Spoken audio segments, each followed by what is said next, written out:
My name is Alex and I'm a marketing engineer from Fisher. In this video, we will be demonstrating the setup and calibration of the 3582i on a Fisher 667 size 30 actuator.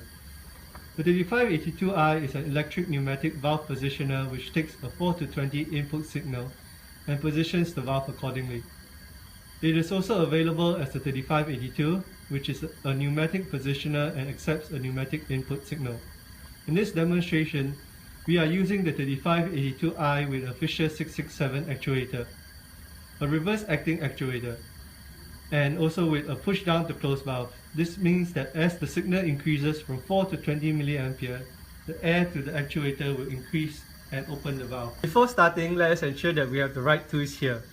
We have a 3x8 inch wrench, a 1/2 inch wrench, a Phillips screwdriver, and a 4 to 20 mA signal generator.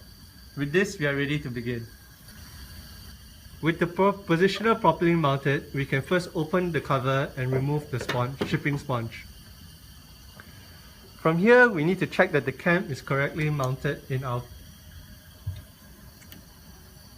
our case, the arrow on the cam should be pointed up. This means that when you put air into the actuator, the stem moves up, which is correct in our setup. For details on how to change the cam arrangement, please refer to the instruction manual.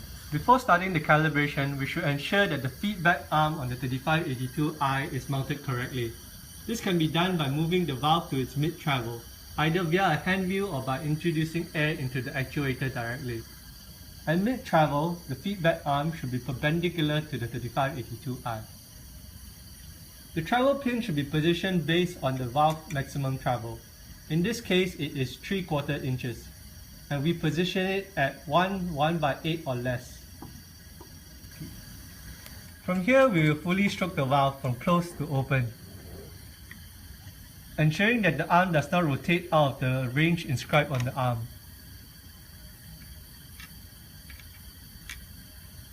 The next check is for the pneumatic and electrical connections.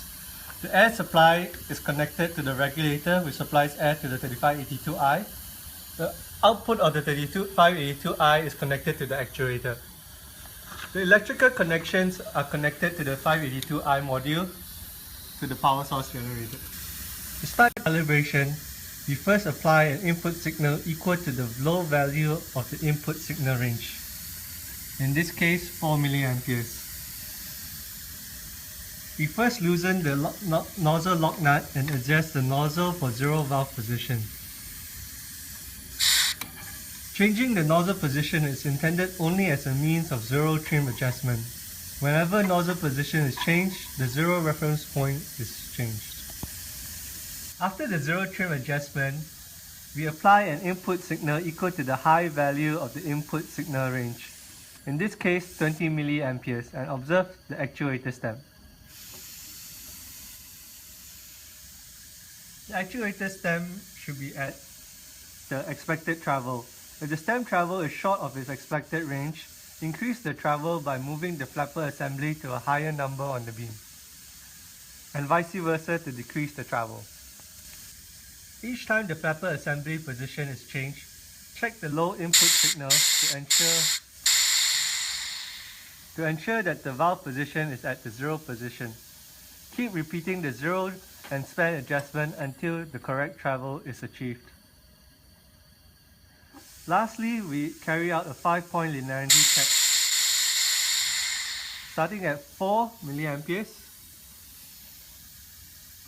8 mA to 12 mA to 16 and finally to 20 mA.